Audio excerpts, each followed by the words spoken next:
자, 오늘 97페이지 13강의 말씀을 함께 살펴보도록 하겠습니다. 97페이지 13강.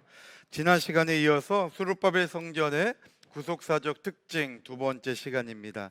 이 수룹바벨 성전의 구속사적인 특징이 전부 네 가지가 있는 거예요. 그래서 지난 시간에 이 수룹바벨 성전은 하나님의 구속 경륜 속에 지어진 성전이다. 그래서 하나님의 말씀대로 지어진 성전이 바로 이 수룹바벨 성전이라는 것을 살펴보았죠. 그 다음에 두 번째로 이 수룹바벨 성전은 언약궤가 없는 성전이라 그랬어요. 그래서 이 언약궤는 그림자고 그 실체이신 예수 그리스도께서 오실 성전이 바로 이 수룹바벨 성전이다. 우리가 지난 시간에 두 가지를 살펴보았고요. 오늘 이제 이어서 나머지 두 가지, 이 수룹바벨 성전은 만국의 보배가 이를 성전이고, 또 마지막 네 번째로 메시아를 대망하는 성전이다. 그러니까 만국의 보배도 예수님이죠. 또 메시아로 오신 분도 예수님이잖아요. 그러니까 결국 수룹바벨 성전은 메시아 대신에 예수 그리스도가 오실 성전이라는 것을 이미 구약에서는 많이 이렇게 설명하고 있다는 거예요. 그래서 오늘 이 수룹바벨 성전의 구속사적인 특징, 이러한 의미들을 볼 때에 수룹바벨 성전이 얼마나 중요한 성전이구나라는 것을 우리가 알 수 있는 거죠. 그래서 최초의 고정된 성전이 솔로몬 성전이었잖아요. 그리고 이 성전이 주전 586년에 무너지고 하나님의 말씀대로 70년 만에 주전 516년에 세워진 성전이 이 수룹바벨 성전인데, 이 성전이 얼마나 이 중요한 성전인가를 우리가 이렇게 알 수가 있다는 거죠. 자, 그러면 오늘 이제 두 가지, 그 가운데 첫 번째인 만국의 보배가 이를 성전이다. 수룹바벨 성전은 바로 이 만국의 보배가 이를 성전이다. 여기 만국의 보배는 예수 그리스도를 얘기하고 있는 거죠. 우리 학개서 2장 7절 우리 다 같이 함께 읽어볼게요. 시작. 또한 만국을 진동시킬 것이며 만국의 보배가 이르리니 내가 영광으로 이 전에 충만케 하리라. 만군의 여호와의 말이니라. 아멘. 여기 보니까 만국의 보배가 이르리니 그랬잖아요. 여기 만국의 보배는 바로 예수 그리스도를 얘기하고 있는 거죠. 그래서 1번의 첫 번째 보면 만국의 보배이신 밑줄이 있죠. 거기에 예수 그리스도. 그래서 예수님은 만국의 보배가 되시는 분이에요. 그래서 예수님 안에 이 세상의 모든 보배가 충만한 거죠. 모든 보물이 예수 그리스도 안에 있는 거예요. 그래서 우리 예수님은 보배 그 자체가 된다는 거죠. 특별히 베드로전서 2장 7절 보니까 그러므로 믿는 너희에게는 보배이나, 바로 예수 그리스도, 우리 예수님은 믿는 자들에게는 보배가 되신다는 거예요. 그러나 믿지 않는 자들에게는 건축자들의 버린 그 돌이 모퉁이의 머릿돌이 된 것과 같다. 그래서 바로 예수님은 보배신데, 자, 예수님은 보배라 그랬잖아. 예수님은 보배예요. 예수님은 보배인데 누구에게 보배가 되시느냐? 바로 믿는 자들에게 예수님은 보배가 된다는 거죠. 그러니까 우리가 예수님을 믿지 못하고 예수님을 깨닫지 못하면 예수님은 우리에게 보배가 되어 주시지가 못한다는 거죠. 그래서 여기 이 보배라고 하는 이 단어가 헬라어로 티메라는 단어예요. 헬라어로 이 보배, 이 단어가 티메라는 단어인데요. 티메라는 단어인데, 이것은, 이 단어는 아주 값진 보석을 얘기하는 거예요. 최상의 보물. 그런데 이 단어 앞에 원문에 보면 해라는 단어가 기록되어 있어요. 그래서 해티메래, 해티메. 근데 이 해는 정관사예요. 이 해는 정관사예요. 그래서 그냥 보배가 아니라 예수님을 가리키는 그 보배, 원래 원문대로 해석한다면 정관사가 있어서 그 예수님 그 보배를 믿어야 된다는 거죠. 그래서 이 티메라는 단어가 최상급으로 표현이 되어 있어요. 히브리 원문에는 최상급으로. 그러니까 보배 중에 보배라는 거잖아요. 그런데 그 보배 중에 보배 중에서도 해라고 하는 정관사가 있으니까는 이것은 가장 귀한 한 보배를 얘기하고 있는 거예요. 그러니까 예수님은 이 땅에 귀하다고 하는 모든 보석, 모든 보물 중에 가장 귀한 그 한 보물이 바로 예수님이라는 거죠. 그래서 우리가 그것을 깨닫고 믿을 때, 야, 정말 예수님은 내 일생에 그 어떤 것보다도 소중하구나. 내가 이 예수님을 만나는 시간이 그 어떤 시간보다도 소중한 시간이 되는구나 하면서 예배를 귀하게 여길 수 있는 마음도 생기게 되고, 늘 모든 생활 가운데 예수님을 앞세우는 삶을 살아갈 수가 있다는 거예요. 그래서 오늘 예수님은 만국의 보배가 되신다는 것, 이것이 그냥 우리에게 하나의 논리적이고 그냥 하나의 어떤 익히 알게 되는 지식적인 한 부분이 아니라, 참만 믿음 가운데 왜 이렇게 이게 나한테 믿어지는지, 그래서 예수님이 나에게 가장 귀한 삶이 되고, 정말 예수님을 놓쳐서는 안 되는구나, 정말 예수님을 정말 뼈저리게 우리 생활 가운데 정말 가장 존귀한 분은 예수님이다. 그래서 만약에 집에 불이 나면 내가 먼저 이 성경책을 정말 붙잡고 나올 수 있는 결단이 있을 정도로 내 모든 재산 가운데 최고의 목록 1호가 바로 이 말씀이 되고 성경이 되고, 그래서 정말 예수님을 가장 귀한 보배 중에 보배로 모시고 살아갈 수 있는 저와 여러분들이 다 되시기를 주님의 이름으로 축원합니다. 그러면 이 만국의 보배이신 예수님은 어떠한 보배가 되시느냐? 첫 번째 동그라미로 더 큰 영광이신 만국의 보배라 그랬죠. 더 큰 영광이다. 학개서 2장 7절에 그 밑줄 킨데 보니까 내가 영광으로 이전에 충만케 하리라 그랬잖아요. 이전은 수룹바벨 성전이죠. 하나님께서 영광으로 이 수룹바벨 성전을 충만케 하시겠대요. 학개서 2장 9절에도 이전도 마찬가지로 수룹바벨 성전이잖아요. 이 수룹바벨 성전에 나중 영광이 이전 영광보다 크다. 우리가 이제 여러 번 들어서 아시죠? 여기 이전 영광, 뒤에 있는 이전 영광은 어떤 영광이에요? 솔로몬 성전의 영광이라 그랬잖아요. 솔로몬 성전도 다 지었을 때 하나님의 영광이 거기에 임했잖아요. 그 열왕기상 8장 11절에, 이 열왕기상 8장 11절은 지금 솔로몬 성전을 얘기하는 거예요. 이는 여호와의 영광이 여호와의 전, 여기 여호와의 전 할 때 이 전은 솔로몬 성전을 얘기하는 거예요. 그러니까 솔로몬 성전에도 하나님의 영광이 가득했던 거예요. 근데 그 이전 솔로몬 성전의 영광보다 나중 영광이 더 크다는 거예요. 여기 나중 영광이 바로 성육신하신 예수 그리스도를 나타내고 있는 거예요. 그래서 97페이지 밑에 이전 영광은 그 솔로몬, 밑줄에 솔로몬 적으시면 되겠죠? 솔로몬 성전의 영광을 얘기하고, 98페이지 제일 위 니은에 성육신하신 예수 그리스도의 영광을 얘기하는 거죠. 밑줄에 예수 그리스도, 바로 초림하신 예수님의 영광이에요. 초림의 영광이에요, 이건요. 그러나 디귿에 볼 때에 재림 때의 영광이 있는데, 이 재림의 영광, 이게 마지막의 영광이에요. 그러니까 니은은 초림 때의 영광을 얘기하는 거예요.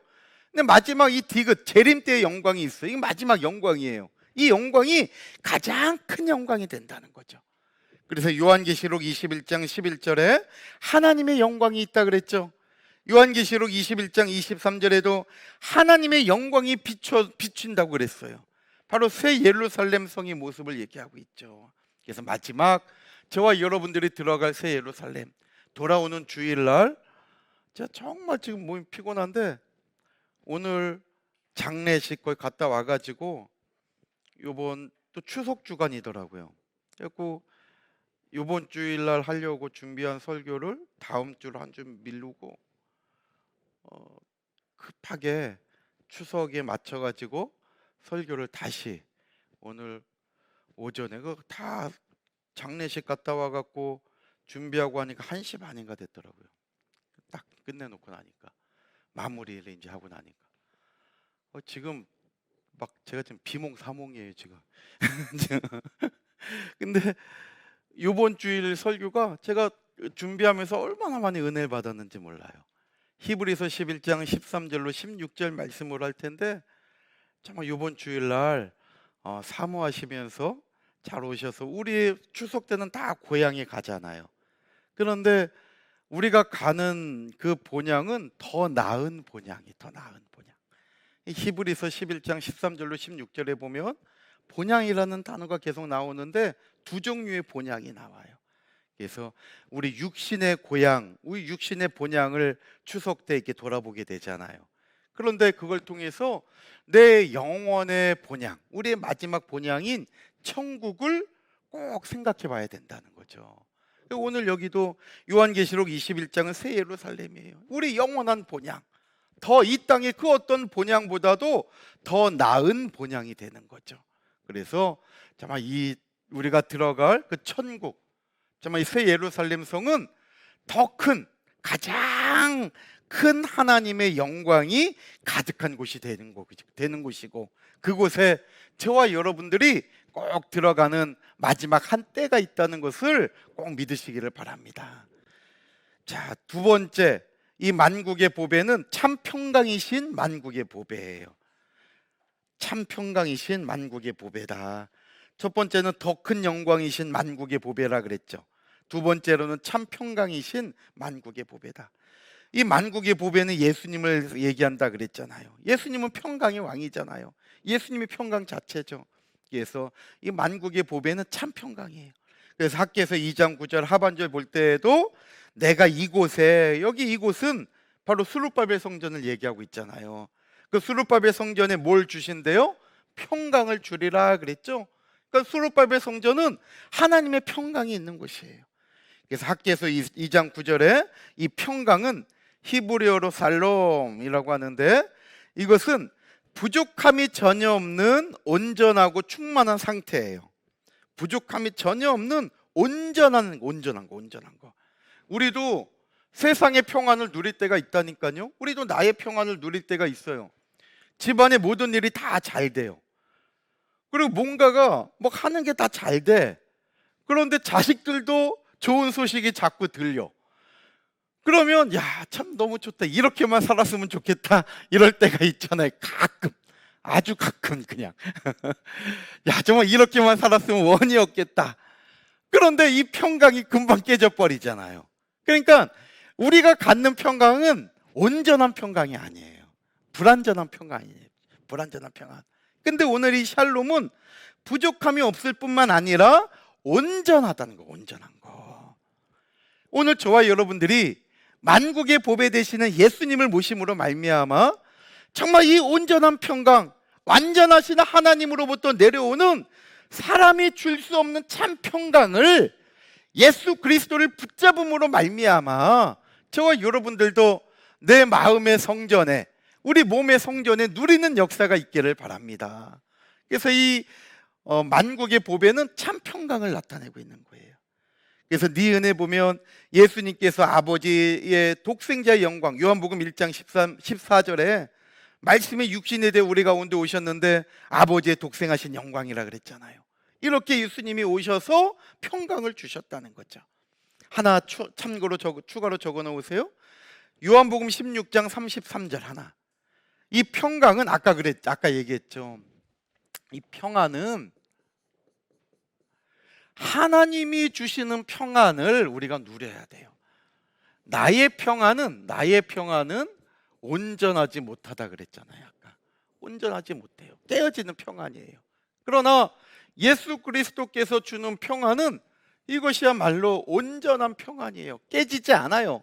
누구도 침범할 수 없는 평안이에요. 그래서 지금 요한복음 16장 33절 말씀 보면 내 안에 있는 평안을 내가 너희에게 누리게 하겠다는 거예요.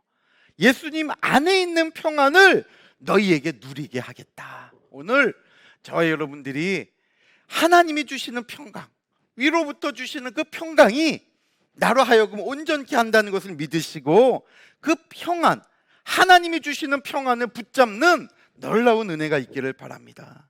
그래서 요한복음 14장 27절에도 평안을 너희에게 끼치노니, 왜? 예수님이 평안의 주체니까. 평강의 왕이시잖아요. 요한복음 20장 19절에도 보세요. 하반절에 부활하신 예수님이 선포하신 거죠. 너희에게 평강이 있을지어다. 부활하신 예수님이 3번씩이나 너희에게 평강이 있을지어다 선포했잖아요. 이것은 예수님이 당신이 평강의 왕이라는 거예요. 평강을 선포할 수 있는 사람은 평강의 왕밖에 없는 거죠. 근데 부활하신 예수님께서 이 땅에 너희에게 평강이 있을지어다 선포하신 것은 바로 예수님이 이 땅에 평강의 왕으로 오셨다는 거예요. 그래서 99페이지에 보면 디귿에 바로 예수님이 평강의 왕이 되시는 거죠. 그래서 이사야서 9장 6절에 예수님의 이름을 얘기하고 우리에게 가르쳐주고 있는데, 기묘자라 모사라, 세 번째로 전능하신 하나님이다, 네 번째 그분은 영존하신 아버지래요. 그러면서 평강의 왕이라고 다섯 번째로 말씀하고 있죠. 그 다음에 이제 두 번째로 예수님의 만국의 보배라면 예수님을 모신 저와 여러분들도 만국의 보배가 된다는 거예요. 그래서 두 번째가 만국의 보배이신 하나님의 백성이죠. 자, 거기 신명기 26장 18절 보세요. 여호와께서도 네게 말씀하신 대로 오늘날 너를, 우리를 자기의 예수님의 보배로운 백성으로 인정하셨다고 얘기하고 있잖아요. 그러니까 저와 여러분들이 보배로운 하나님의 말씀을 깨닫고 붙잡고 살아가고 보배이신 예수님을 내 삶 가운데 모셔서 정말 오직 예수의 삶을 살아간다면 저와 여러분들도 하나님께서 야, 네가 보배다, 오늘 신명기 26장 18절의 말씀처럼 인정해 주신다는 것을 믿으시기를 바랍니다. 저는 여기 밑에 있는 이사야서 43장 4절 말씀, 저는 이 말씀을 참 좋아해요. 위로를 많이 받아요. 이사야서 43장 4절에 내가 너를 보배롭고 존귀하게 여기고 그랬잖아요. 아니, 우리가 얼마나 보잘것 없어요. 이 땅에 살아가는 동안에 맨 실수투정이고, 내 친구들도 때로는 나한테 실망할 때도 있고, 내 같이 살고 있는 우리 가족들도 나한테 실망할 때가 많잖아요. 너무나 연약해요. 그런데 하나님은 그러한 나에게 아니야, 나는 너를 보배롭고 존귀하게 여긴다는 거예요. 왜? 너를 너무나 사랑하니까. 어느 정도냐면 너희들을 끄집어 내가지고, 지금 이 이사야 선지자에게 얘기하는 것은 이스라엘 백성들이 바벨론 포로로 끌려간다는 거예요. 그렇지만은 다시 바벨론 포로에 있는, 지금 바벨론의 포로로 가 있는 너희들을 다시 예루살렘으로 끄집어 내겠다는 거예요. 예루살렘으로. 이 역사가 고레스 왕을 통하여 펼쳐진 거 아니에요. 정말 이 고레스 왕을 통해서 이 역사가 주전 538년에 조서를 내리게 하고 537년에 1차 포로 귀환으로 이루어졌잖아요. 그런데 이사야를 통해서 이 예언을 하기 전에 3절 말씀 보면 하나님께서는 너희들을 끄집어내고 이 자리에, 이스라엘 백성들이 빠진 그 자리에 하나님께서 애굽과 구스와 스바를 대신 채워주겠다는 거예요. 한번 생각해 보세요. 고레스도 하나님의 명령에 순종해서 종된 하나님의 백성을 풀어준 거 아니에요. 그러면 여기 이 빈자리를 하나님은 그냥 두지 않는다는 거예요. 이방 왕이지만 순종한 이 이방 왕에게 하나님은 애국과 구스와 스바를 점령하게 해서 대신 이스라엘 백성들의 자리를 채워넣게 하신다는 거예요. 그러니까 진짜 이 예언대로 주전 527년에 고레스 왕은요, 주전 538년부터 530년까지 고레스 왕이 통치하거든요. 530년에 고레스 왕이 죽어요. 그 다음에 이 고레스의 아들이 캄비세스 2세예요. 고레스의 아들이 캄비세스 2세예요. 1세는 고레스의 아버지예요. 고레스의 아버지가 캄비세스 1세고 그 다음에 고레스고, 고레스의 아들이 캄비세스 2세예요. 고레스 아들 캄비세스 2세가 주전 530년에 고레스가 죽었으니까 530년부터 522년까지 통치하거든요. 그리고 522년에 다리오는 캄비세스의 아들이 아니에요. 다리오는 사실 여기서 이제 가문이 끊어져요. 다리오는 이제 신하 출신인데 다리오가 왕이 된 거예요. 그래서 522년에 다리오가 왕이 돼요. 그러니까 이 기간 동안 캄비세스가 통치하게 되거든요. 근데 주전 527년 캄비세스가 통치하던 이 시기인 주전 527년에 역사를 보면 캄비세스가 애굽을 침략해서 점령해요. 진짜 점령해가지고 애굽이 잠시 캄비세스가 통치할 때에 이 바사 제국에 복속되어 있는 그 시기가 있어요. 그러니까 하나님이 말씀하신 대로 역사는 그대로 흘러가고 있는 거예요. 얼마나 오묘한지 몰라요.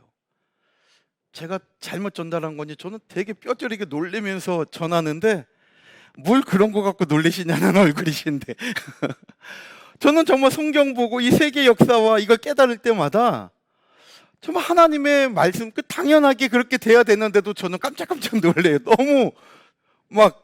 너무 정확하게 맞아떨어지니까.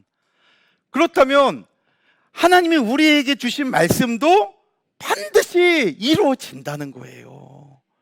그러니까 지금 힘들고 어렵다 할지라도 그 말씀의 소망을 놓치지 마세요. 그리고 내 때에 열매가 안 맺혀졌다 할지라도 하나님은 내 자녀, 내 손자를 통하여서 반드시 우리 신앙의 가문을 일으켜 세워주신다는 거예요. 오늘 김신덕 집사님 그 어머님이 94세로 소천하셔서 오늘 천국 환송 예배를 저희 교회가 가서 드려줬잖아요. 이른 아침부터 동행해 주신 우리 성도님들께 정말 감사드리고, 정말 최대한 이런 돌잔치는 안 가고 그런 데는 안 가더라도 이 초상집은 나하고 친밀하지 않다 할지라도 우리 성도들이 다 동행해 주시면 좋을 것 같아요. 오늘 그 가운데 그 어머니가 94세, 그러니까 그 의성의 삼익교회를 출석하시는데 그 두 분이 그렇게 교회에 충성을 많이 하신 것 같아요. 그러니까 자식들이 반드시 잘 되게 돼 있는 거예요. 절대 저와 여러분들의 눈물, 나를 위하여 흘려주신 부모님의 눈물은 없어지지 않아요. 저도 아무 능력도 없고 정말 볼 일도 없는데 저희 할머니 세대, 저희 어머니 세대에 그 눈물의 터 위에 제가 정말 그나마 버티고 서 있는 것 같아요. 정말 저와 여러분들이 그 흘린 기도는 절대 없어지지 않는다는 것을 믿고, 하나님의 말씀은 정말 내가 깜짝 놀랄 정도로 이루어지는 거예요. 그래서 이사야서 43장 4절에 내가 너를 보배롭고 존귀하게 여긴다. 나 같은 것이 아니라 저와 여러분들이 이 세상에 조금 배우지 못하고 남들보다 조금 가진 것이 부족해가지고 주눅들 인생들이 아니라는 거예요. 하나님은 나를 보배 중에 보배, 해팀에 정말 하나님께서 나를 가장 존귀한 보배로 인정해 주시고 나를 찾으시고 나를 잊어버리지 않는다는 거. 그래서 시편 16편 3절에 보면 이 땅의 성도는 하나님 보시기에 존귀한 자들이라고 얘기하고 있잖아요. 저와 여러분들은 존귀한 사람들이에요. 그래서 하나님의 마음이 우리에게 있고 하나님의 뜻이 우리에게 머물러 있다는 것을 기억하시고 정말 반드시 이 세상 가운데 저와 여러분들의 하나님의 역사를 이루어갈 귀한 믿음의 자녀라는 것을 꼭 믿으시기를 바랍니다. 이와 같은 삶을 살기 위해서는 하나님을 경외하는 백성이 되어야 되는 거예요. 그래서 예수 그리스도를 모시고 하나님을 밑줄에 적어서 경외하는 백성이 만국의 보배예요. 자, 우리 이사야서 33장 6절 말씀 다 같이 읽어볼게요. 시작. 너의 시대에 여호와를 경외함이 너의 보배니라. 아멘. 보세요. 여호와를 경외함이 우리에게 보배가 돼요. 그러니까 늘 하나님을 바라보고 늘 예수님을 바라보고 늘 기도하고 하나님의 말씀에 순종하는 삶을 살아가는 가운데 늘 하나님이 보배이신 것처럼 나도 보배로서의 삶을 살아가는 저와 여러분들이 다 되시기를 바랍니다. 사도 바울도 고린도후서 4장 6절로 7절 특별히 보세요. 굵은 글씨로 되어 있죠. 우리가 이 보배를 어디에 가졌어요? 질그릇. 질그릇은 깨어지는 연약한 거잖아요. 그런데 그 안에 보배가 들어가면 보잘것없는 질그릇도 보배로운 그릇이 되는 거예요.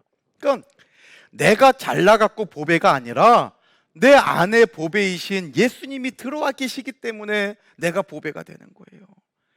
아무리 좋은 그릇이라 할지라도 거기에 쓰레기를 버리고 하면 그건 쓰레기통이 돼버리는 거예요. 그러나 아무리 보잘것없고 사람들이 눈여겨보지 않는다 할지라도 거기에 가장 보배로운 것이 들어가면 그것이 바로 보배함이 되는 거죠. 그러니까 우리가 나같이 연약한 질그릇이라 할지라도 보배이신 예수님을 모시면 바로 내가 보배다. 지금 사도 바울이 이 사실을 얘기하는 거예요. 그 다음에 세 번째, 만국이 진동한다 그랬죠. 언제? 만국의 보배이신 예수 그리스도가 이를 때, 마지막 때 만국이 진동한대요. 학개서 2장 6절로 7절 보면 나 만군의 여호와가 말하노라. 조금 있으면 내가 하늘과 땅과 바다와 육지, 이게 만국이 있잖아요. 어디 하나 이 지구촌이 빠져 있지 않잖아요. 하늘, 땅, 바다, 육지, 이걸 어떻게 하신대요? 진동시킨대요. 7절에 또한 만국을 진동시킬 것이며 언제? 만국의 보배가 이른다고 얘기하고 있죠. 그래서 이 만국의 보배이신 예수 그리스도께서 이 땅에 오실 때 이 땅, 이 지구촌이 진동할 때가 있다고 얘기하고 있는 거예요. 그러면 성경에 이 만국이 진동할 때가 3번 나타나고 있어요. 첫 번째로 옛 언약 십계명을 받을 때 시내산이 진동했다고 출애굽기 19장 18절에 말씀하고 있어요. 그러니까 옛 언약 첫 말씀이잖아요. 그러니까 언제 만국이 진동하느냐? 말씀을 받을 때 만국이 진동했어, 땅이. 출애굽기 19장 18절에 말씀하고 있죠. 두 번째로 언약의 실체이신 예수님이 오실 때 바로 예루살렘이 진동했어요. 마태복음 2장 3절에 헤롯 왕과 온 예루살렘이 듣고 어떻게 했어요? 소동했죠. 예수님이 오셨다는 소식을 듣고 동방 박사들에게 예수님이 지금 여기 왔는데 어디 계시냐고, 그 예수님을 오신 소식을 듣고 소동했다는 거죠. 그런데 마지막 예수님이 재림하실 때에도 천지가 진동해요. 예수님이 재림하실 때에도 천지가 진동해요. 히브리서 12장 16절에 그 땅이, 그때에는 예수님께서 오실 때 소리가 땅을 진동하였거니와 이제는 약속하여 가라사대 내가 또 한 번 땅만 아니라 하늘도 진동하리라. 여기 그때에는 12장 16절 처음에 그때에는 옛 언약을 체결할 때를 얘기해요. 예수님 오실 때가 아니라 옛 언약을 체결할 때. 그러니까 출애굽기 19장 위에 있는 1번을 얘기하는 거죠. 출애굽기 19장에 그 옛 언약을 체결할 때 온 산이 크게 진동했다 그랬잖아요. 이때 진동하였거니와 과거형으로 되어 있잖아요. 그러나 이제는 약속하여 가라사대 내가 또 한 번 땅만 아니라 하늘, 천지를 진동하게 할 때가 있다는 거예요. 이때가 언제예요? 재림하실 때. 그래서 베드로후서 3장 10절에 그러나 주의 날, 이 재림의 때가 도적같이 오는데 그날에는 하늘이 큰 소리로 떠나가고 체질이 뜨거운 불에 풀어지고 땅과 그 중에 있는 모든 일이 다 드러나요. 여기 보면 윗줄에 끝에 하늘이 큰 소리로 떠나가죠.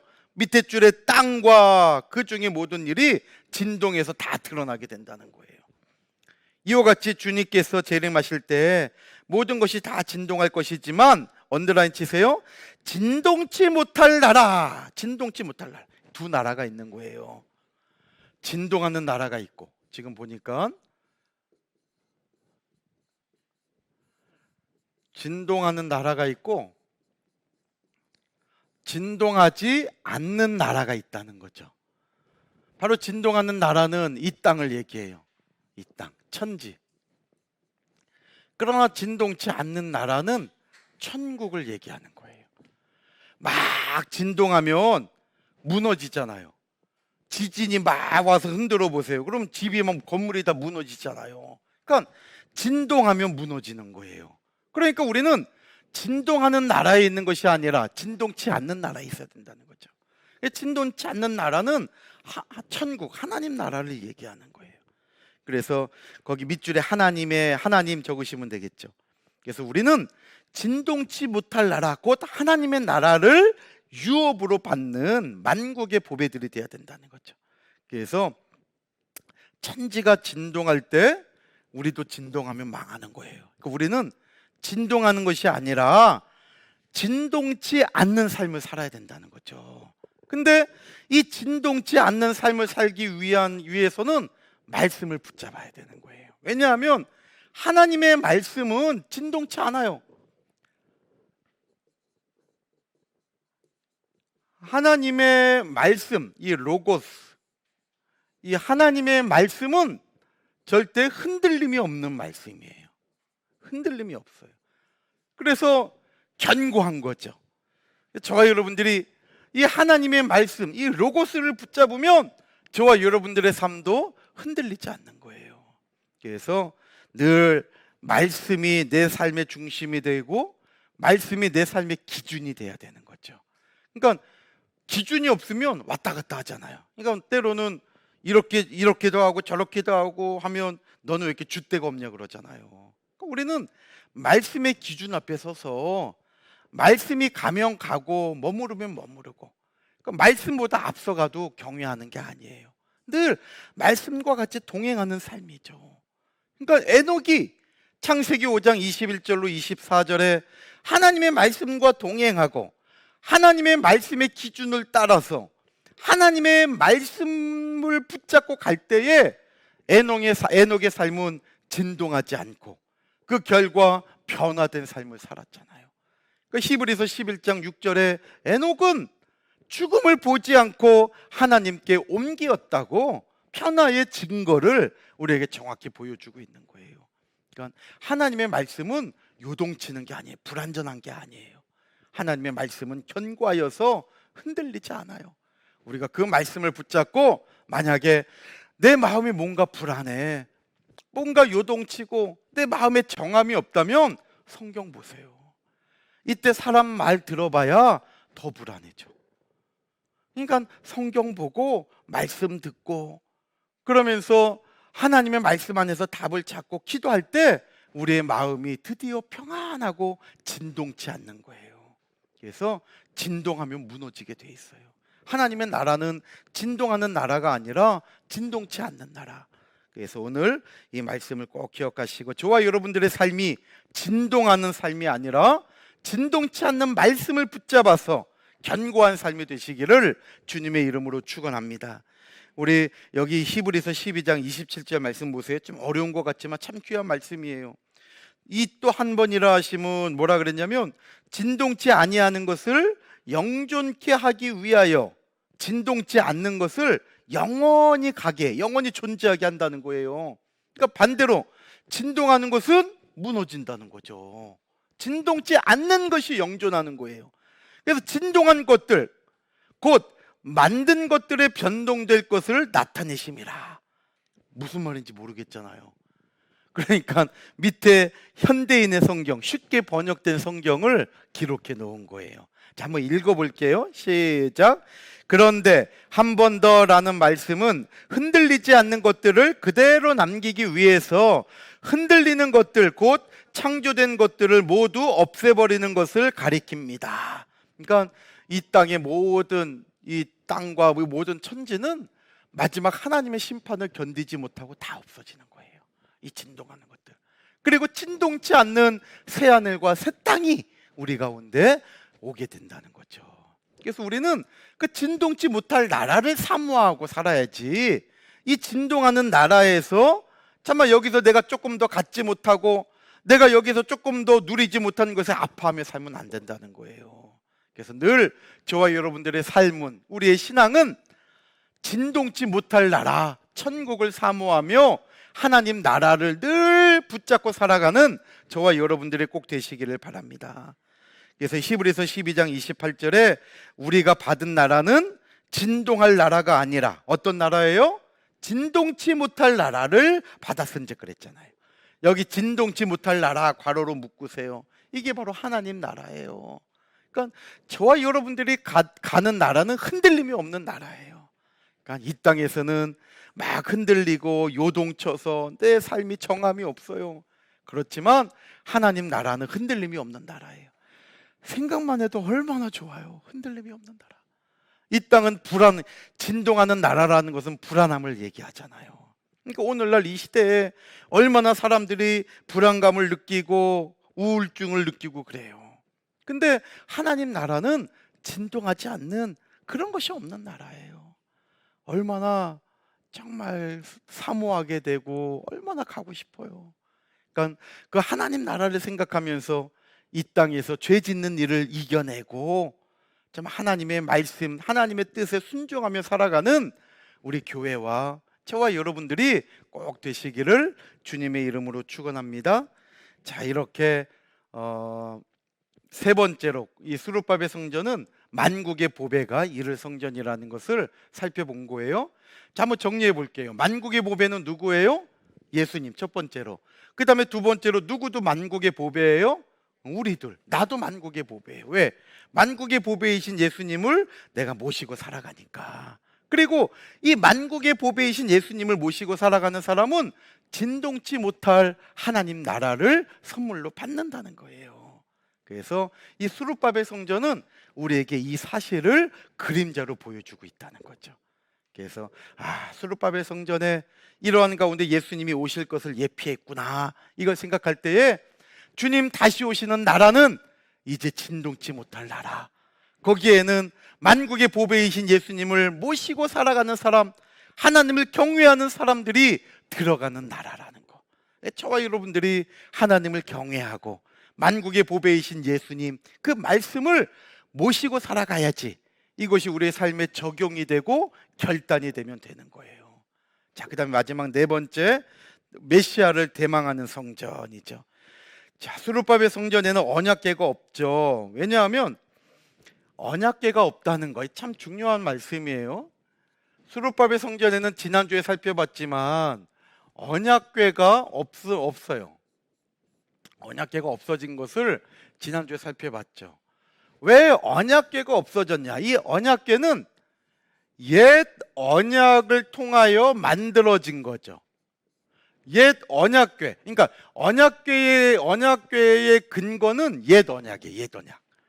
그러니까 옛 언약을 통해서 시내산에서 주신 하나님의 말씀을 통해서 모세가 그 옛 언약의 근거에서 언약궤를 만들었잖아요.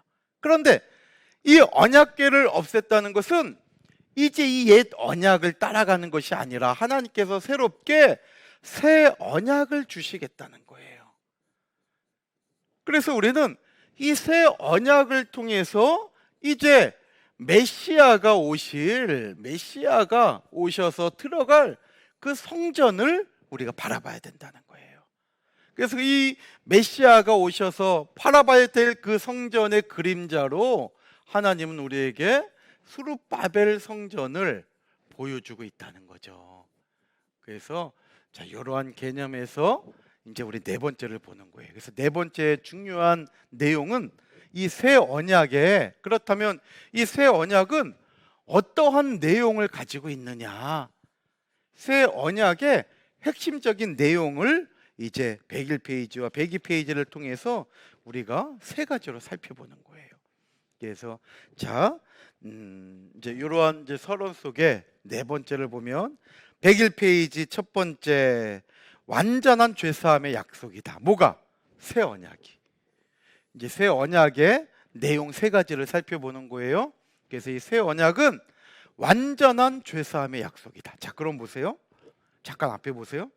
이 새 언약은 옛 언약을 보완한 거예요. 옛 언약 대신. 그래서 이것은 옛 언약이 되고, 처음 언약은 옛 언약이 되고, 이제 새 언약이 된 거예요. 그런데 새 언약은 뭐냐면 완전한 죄사함이라 그랬어요. 그러면 옛 언약은 완전한 죄사함이 됐다는 거예요, 안 됐다는 거예요? 안 됐다는 거죠. 그래서 새 언약은 이제 완전한 죄사함의 언약이라는 거예요. 자, 그러면 새 언약이 왜 절실했느냐? 왜 새 언약이 나올 수밖에 없었느냐? 왜 이 하나님이 옛 언약을 줬는데 옛 언약으로만은 안 되고 왜 이 새 언약이 나와야만 했느냐? 새 언약이 필요한 이유가 있어요. 분명히 하나님이 옛 언약을 주셨지만 이스라엘 백성들은 이 옛 언약을 붙잡고 살아가면서도 여전히 죄를 지은 거예요. 이스라엘 백성들은. 옛 언약을 붙잡고 있으면서 여전히 죄를 지어요. 그러면서 하나님 아버지께로 돌아가지 않아요. 그러니까 옛 언약을 줬는데 옛 언약을 붙잡고 살면서 이스라엘 백성들이 바뀌어지는 게 없어. 여전히 죄를 짓고 아버지 앞에 돌아와야 되는데 아버지 앞에 돌아가지 않아요. 그래서 하나님께서 새 언약을 통해서 이제 너희들의 이 죄를 완전히 하나님께서 사해 주시겠다는 거예요. 그러니까 너희는 아버지께 돌아와. 그래서 너희 아버지께 돌아와서 하나님의 자녀로서의 삶을 살아가라는 거죠. 그래서 하나님은 우리의 아버지가 되시고 우리는 하나님의 자녀가 되는 삶을 살게 하는 것, 이것이 바로 새 언약의 중요한 핵심이고 이 결론이에요. 가장 중요한 거예요. 그래서 이 새 언약을 하나님이 선포해 주신 선지자가 예레미야예요. 그래서 우리가 언약에 대해서 이미 공부할 때 예레미야의 무슨 언약이에요? 새 언약, 새 언약. 예레미야에게 이 새 언약을 선포하게 하신 거예요. 야, 이제는 이 죄를 완전히 내가 도말해 줄 거야. 완전히. 그러니 너희들은 아버지께 돌아와야 된다. 하나님 아버지 앞에 돌아와야 된다는 것을 예레미야 선지자에게 선포하신 거예요. 이것이 예레미야의 새 언약이고 이 예레미야의 새 언약을 에스겔 선지자에게 재확증을 하셨죠. 그래서 에스겔도 이 새 언약을 선포하게 하셔요. 그래서 에스겔서에도 나는 너희의 아버지가 되시고 너희는 나의 아들이 된다라는 이 말씀을 에스겔에게도 선포하게 하신 거예요. 그리고 이 새 언약을 최종적으로 성취하기 위하여 오신 분이 바로 예수 그리스도죠. 어디에서? 십자가에서. 예수님께서 십자가에서 죽으시면서 보혈을 흘려주심으로 말미암아 우리의 죄를 완전히 씻어주신 거예요. 그래서 새 언약의 성취는 십자가예요. 그리고 예수님께서 내 죄를 완전히 씻어주셨기 때문에 우리는 하나님을 나의 아버지라고 고백할 수가 있는 거죠. 요한복음 14장 6절에 나로 말미암지 않고는 아버지께로 나아갈 자가 없다 그랬어요. 예수님이 길과 진리와 생명이 되시는데 예수님을 통하지 않고는 아버지께로 나아갈 수가 없어요. 왜? 예수님이 십자가에서 새 언약을 성취하셨기 때문이에요. 그래서 이 예레미야서와 에스겔서와 누가복음 22장에 그 예수님의 그러한 새 언약의 이 내용을 잘 이렇게 연결시켜 나가셔야 되죠. 자, 한번 볼게요. 예레미야 31장 32절. 자, 보세요. 나 여호와가 말하노라. 이 언약은 옛 언약이에요? 새 언약이에요? 새 언약을 얘기하는 거예요. 예레미야와 맺은 언약은 새 언약이라 그랬잖아요. 그러니까 이 언약, 이 새 언약은 내가 그들의 열조의 손을 잡고 애굽 땅에서 인도하여 내던 날에 세운 것과 같이 아니야 돼요. 여기 애굽 땅에서 인도하여 내던 날에 세운 것, 이건 무슨 언약이에요? 이게 옛 언약이죠. 그러니까 이 새 언약은 그 옛 언약과 다르다는 거예요. 이 옛 언약과 새 언약은 다르대요. 그러면서 내가 그들의 남편이 되었어도 그들이 내 언약을 파괴했대요. 여기 내 언약은 이것도 옛 언약을 얘기하는 거죠. 그러니까 예수님은 여전히, 하나님은 여전히 남편으로 아버지로 계셨던 거예요. 근데 이스라엘 백성들은 죄를 지으면서 하나님께 돌아오지 않았다는 거죠. 이걸 파했다라고 표현하고 있는 거예요. 그래서 그게 어떤 언약인지 분간이 가셔야 돼요. 자, 다시 한번 볼까요? 나 여호와가 말하노라. 이 언약은 지금 이제 설명하는 언약이에요. 이 언약은 무슨 언약이라 그랬어요? 새 언약. 내가 그들의 열조의 손을 잡고 거기 애굽 땅에서 인도하여 내던 날에 세운 것, 이건 무슨 언약이라 그랬죠? 옛 언약. 애굽에서 시내산에서 옛 언약을 맺었잖아요. 그것과 같지 않대요. 이 새 언약은 옛 언약과 다르다, 이걸 얘기한 거죠. 왜? 내가 그들의 남편이 되었어도 그들이 내 언약, 이 옛 언약을 어떻게 했대요? 깼기 때문에. 그래서 새 언약과 옛 언약은 다르다, 이걸 얘기한 거죠. 두 번째 동그라미에 보면 죄악을 사하고 다시는 기억지 않는 약속. 아까 설명 다 한 거죠. 예레미야 31장 34절에 어떻게 다르냐, 그걸 이제 얘기하고 있죠. 그들이 다시는 각기 이웃과 형제를 가리켜 이르기를 너는 여호와를 알라 하지 아니하리니 이는 작은 자로부터 큰 자까지 다 나를 알미라. 내가 그들의 죄악을 어떻게 해요? 사해요. 그러면서 다시는 동그라미 치세요. 다시는 그 죄를 기억하지 않는데요. 하나님이 죄를 사했는데 다시 기억하지 않는다는 건 뭐예요? 완전한 죄사함을 얘기하고 있는 거예요. 밑에다 적어내요. 완전한 죄사함이에요. 그러니까 새 언약은 완전한 죄사함의 언약이라는 거죠. 어디에서? 십자가에서. 그래서 세 번째 동그라미에 예수님의 십자가의 피로 죄가 단번에 영원히 해결된 거예요. 피로. 히브리서 9장 12절 26절 말씀 있죠. 그 히브리서 9장 12절에 염소와 송아지의 피로 아니하고 오직 자기 피로 영원한 속죄를 이루사 단번에 성소에 들어가셨느니라 그랬죠. 히브리 9장 26절도 자기를 단번에 제사를 드려 죄를 없게 하셨다는 거예요. 단번에 다 동그라미 치세요. 여기 단번에라는 단어가 헬라어로 에파팍스라고 하는 단어예요. 이 단어는 제가 굉장히 많이 강조하는 단어예요. 단번에. 이 헬라어로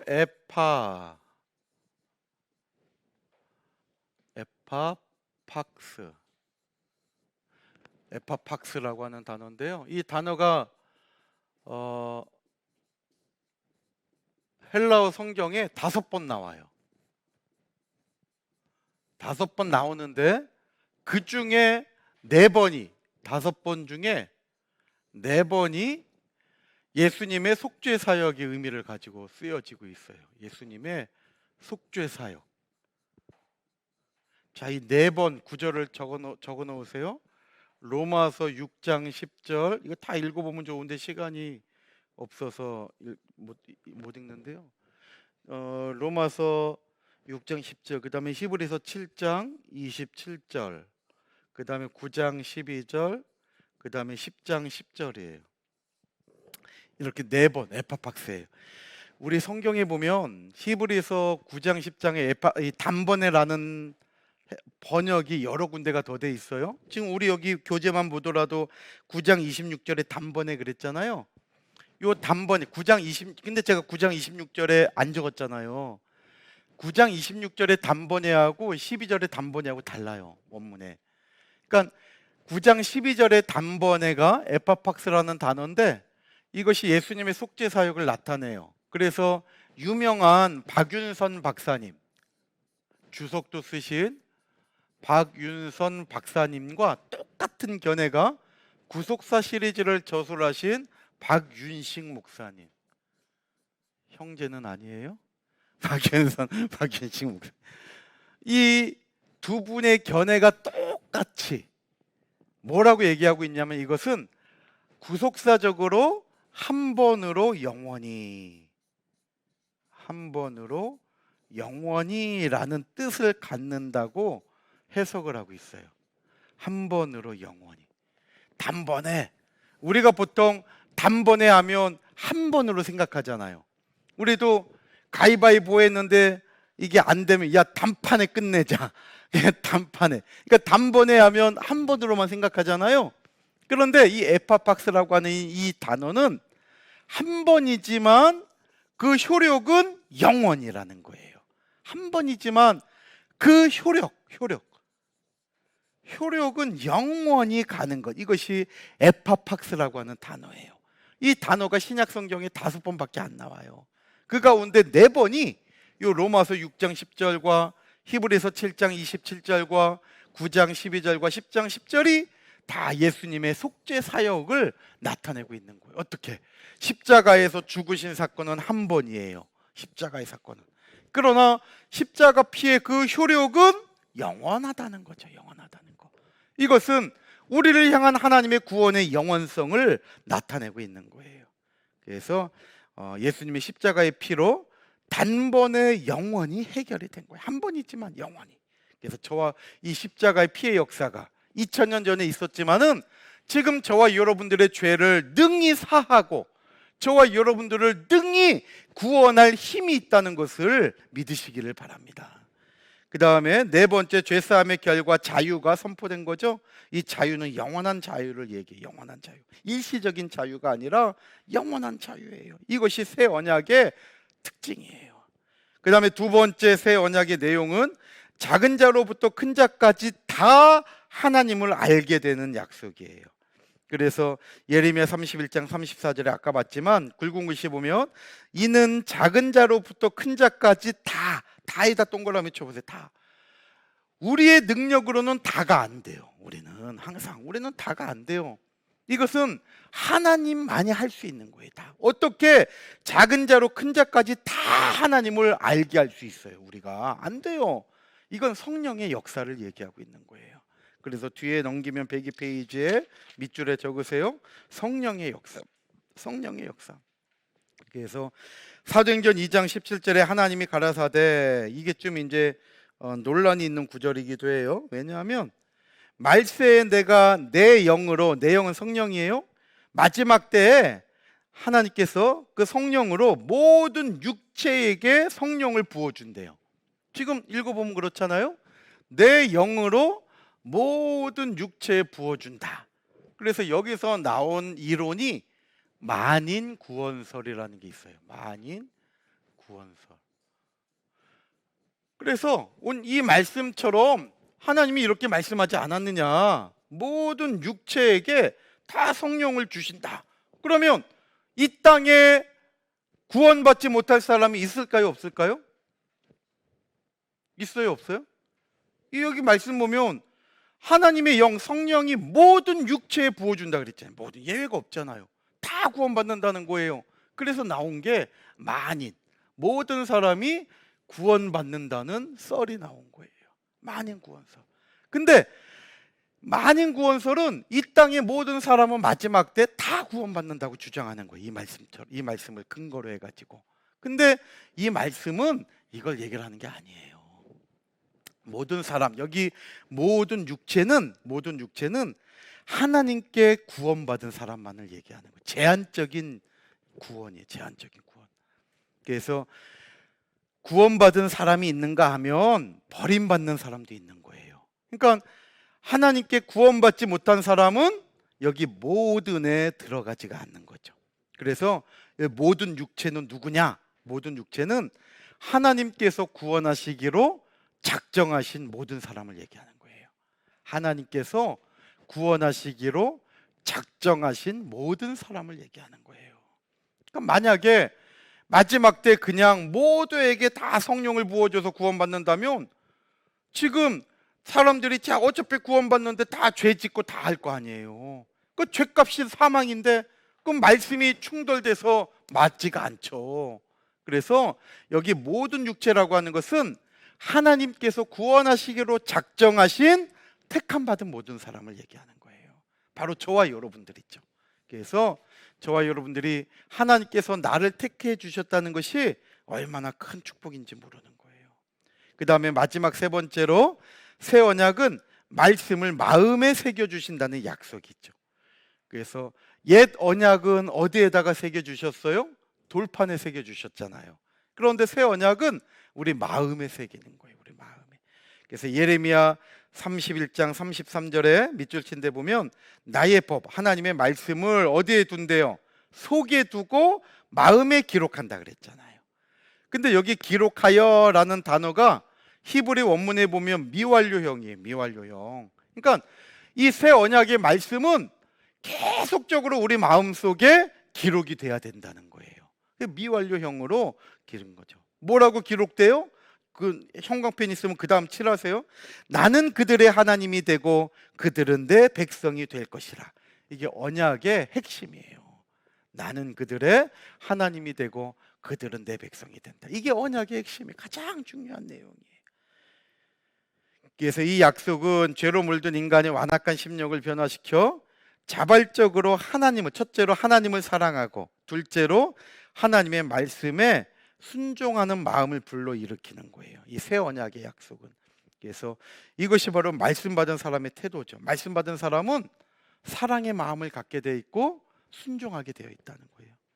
그 다음에 두 번째로 하나님의 말씀이 사람의 마음에 이렇게 새겨지게 되면 그 말씀이 죄를 짓지 못하게 하는 거죠. 그 말씀이 죄를 짓지 못하게 하는. 반대로, 그러니까 반대로 생각하면 내가 죄를 지었다는 것은 내 안에 말씀이 없구나라는 걸 빨리 점검해야 된다는 거예요. 절대 이 새 언약의 말씀은 우리로 하여금 죄를 짓게 하지 않아요. 아까 얘기했죠. 옛 언약은 계속 죄를 짓게 했어요. 옛 언약은 말씀했잖아요. 이스라엘 백성들과 옛 언약을 맺었는데 여전히 이스라엘 백성들은 죄를 짓고 하나님 아버지 앞에 나오지 않았다 그랬잖아요. 그러나 새 언약은 죄를 완전히 없애는 언약이라 그랬죠. 그래서 지금 아까 말씀드린 대로 하나님이 우리의 아버지가 되고 우리는 하나님에게 자녀가 되는 이 관계가 회복이 되는 거예요. 그래서 하나님의 말씀이 우리 마음속에 있으면 죄를 안 지어요. 그러나 죄를 짓게 되면 아무리 말씀을 전하는 목사라 할지라도 그 안에 성령의 말씀, 그도 지식적인 말씀이지 성령의 말씀이 아닌 거예요. 이걸 분별할 수 있는 지혜가 있어야 돼요. 그러니까 목사님들도 늘 자기를 살피지 않으면 교만해도 교만한 줄 몰라요. 그러니까 교만한 사람은 자기 교만하지 않다 그러잖아요.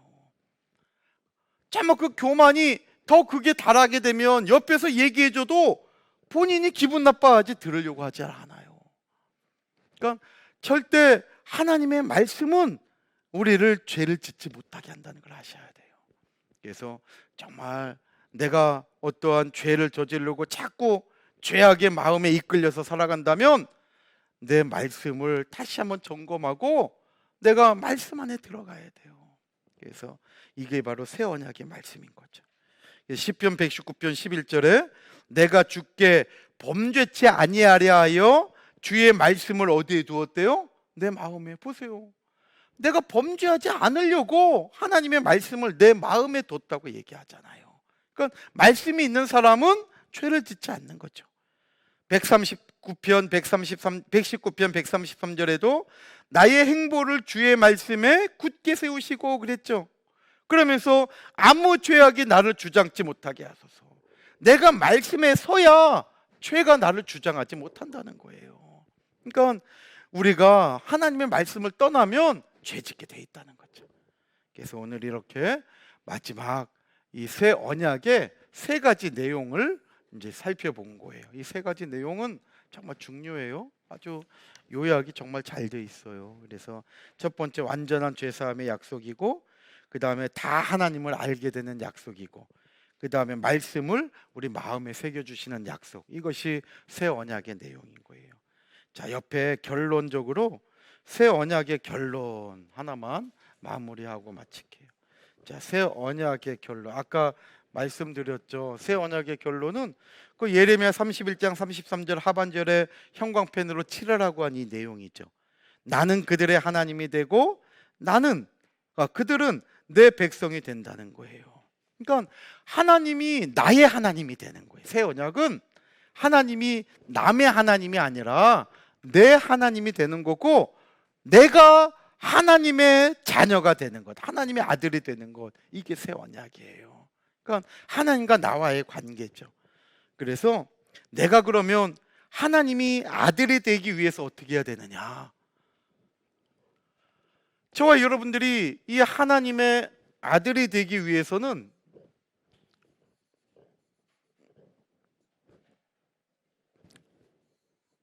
하나님의 아들이 되기 위해서는 우리가 이기는 자가 돼야 된다는 거죠. 이기는 자. 그래서 죄악을 이기고 세상을 이기고 내 자신을 이겨야 돼요. 이기는 자가 될 때 우리는 하나님의 아들이 될 수 있어요. 그러면 내 힘으로는 어떻게 이겨요? 우리는 맨날 작심하지만 3일을 못 가잖아요. 작심삼일이에요. 내 자신 이기기도 힘들고, 나를 공격해오는 죄악을 이기기도 힘들고, 이 거대한 세상에 나는 조그만 죄악들과 같아요. 이 세상을 이기기가 너무나 힘들어. 내 힘으로는 안 되죠. 그러나 우리가 이기기 위해서는 하나님의 말씀을 붙잡으면 나는 연약하지만 질그릇 속에 있는 보배로우신 예수님이 나를 강하게 하셔서 이기게 하신다는 거예요. 그래서 말씀을 붙잡는 자가 이기는 자가 되는 거예요. 그리고 그 이기는 자가 하나님의 아들이라 일컬음을 받게 된대요. 자, 이 말씀이 요한계시록 21장 7절에 있어요. 우리 다 같이 마지막으로 찾고 읽고 마치겠습니다. 자, 요한계시록, 자, 신약 성경 맨 끝에 요한계시록 21장 7절이에요. 오늘 이 말씀을 잊어버리지 마시고 정말 이 말씀대로 내가 하나님의 말씀으로 이기면 바로 하나님이 나의 아버지가 되시고 내가 하나님의 아들이 되는구나, 이 사실을 꼭 기억하시고 말씀으로 내 자신과 싸워 이기고 이 거대한 세상과 싸워 이기고 또 죄악과 싸워 이기는 저와 여러분들이 꼭 되시기를 바랍니다. 자, 우리 21장 7절 시작. 이기는 자는 이것들을 유업으로 얻으리라. 나는 저의 하나님이 되고 그는 내 아들이 되리라. 아멘. 보세요. 이기는 자가 다 유업으로 받을 뿐만 아니라 뭐라 그랬어요? 나는 저의 하나님이 되고 그는 내 아들이 된대요. 이기는 자가 하나님의 아들이 되는 거예요. 근데 그 위에 6절 보세요. 또 내게 말씀하시되 이루었도다. 나는 알파와 오메가요 처음과 나중이라 하면서 내가 생명수 샘물로 목마른 자에게 값없이 주리니, 그러면서 이기는 자는 그랬잖아요. 근데 여기 생명수 샘물은 뭐예요? 하나님의 말씀이죠. 말씀.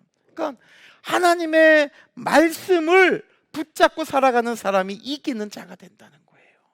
그래서 이 험한 세상 가운데 우리가 늘 목마른 인생으로 가란 인생으로 살아갈 때 하나님의 말씀의 샘물을 받아 먹음으로 말미암아 다시 한번 힘을 얻어서 이기는 자가 되어서 정말 이 새 언약을 이루어가고 그 안에 살아가는 저와 여러분들이 다 되시기를 다시 한번 주님의 이름으로 축원합니다. 아멘. 기도하시겠습니다.